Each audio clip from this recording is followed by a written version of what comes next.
Good morning. My name is Bev Bauman, and I'm going to read to you today my favorite story, Caps for Sale. I need to give you a little feedback on why I'm reading Caps for Sale or why it's my favorite.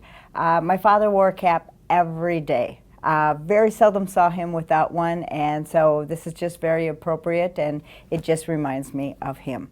So, Caps for Sale. Front of the book, back of the book, spine of the book. Those of you that have taken seeds, you know that. The author is Esther Salamanca. Sorry about that. I probably got her name wrong. Once there was a peddler who sold caps, but he was not like an ordinary peddler carrying his wares on his back. He carried them on top of his head.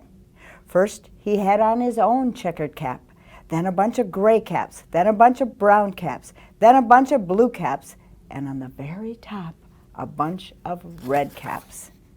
He walked up and down the streets, holding himself very straight so as not to upset his caps. As he went along, he called, "Caps for sale, 50 cents a cap." One morning, he couldn't sell any caps. He walked up the street and he walked down the street calling, "Caps for sale, 50 cents a cap." But nobody wanted any caps that morning. Nobody wanted even a red cap. He began to feel very hungry, but he had no money for lunch. "I think I'll go for a walk in the country," he said. And he walked out of town slowly, as not to upset his caps. He walked for a long time until he came to a great big tree. "That's a nice place for a rest," thought he. And he sat down very slowly under the tree and leaned back little by little against the tree trunk And he sat down very slowly under the tree and leaned back little by little against the tree trunk so as not to disturb the caps on his head. Then he put up his hand to feel, to make sure that they were straight. First his own checkered cap, then the gray caps, then the brown caps, then the blue caps, then the red caps on the very top. They were all there, so he went to sleep. He slept for a long time. When he woke up, he was refreshed and rested. But before standing up, he felt with his hand to make sure his caps were in the right place, and all he felt was his own checkered cap.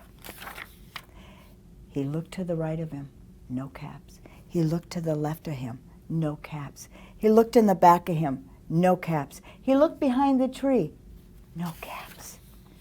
Then he looked up in the tree, and what do you think he saw? On every branch sat a monkey.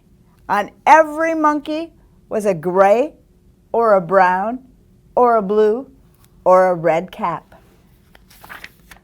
The peddler looked at the monkeys. The monkeys looked at the peddler. He didn't know what to do. Finally, he spoke to them. "You monkeys, you," he said, shaking a finger at them, "you give me back my caps." But the monkeys only shook their fingers back at him and said, "Tss, tss, tss." This made the peddler angry, so he shook both hands at them and said, "You monkeys, you give me back my caps." But the monkeys only shook both their hands back at them and said, "Tisk, tisk, tisk." Now he felt quite angry. He stamped his foot. He said, "You monkeys, you better give me back my caps."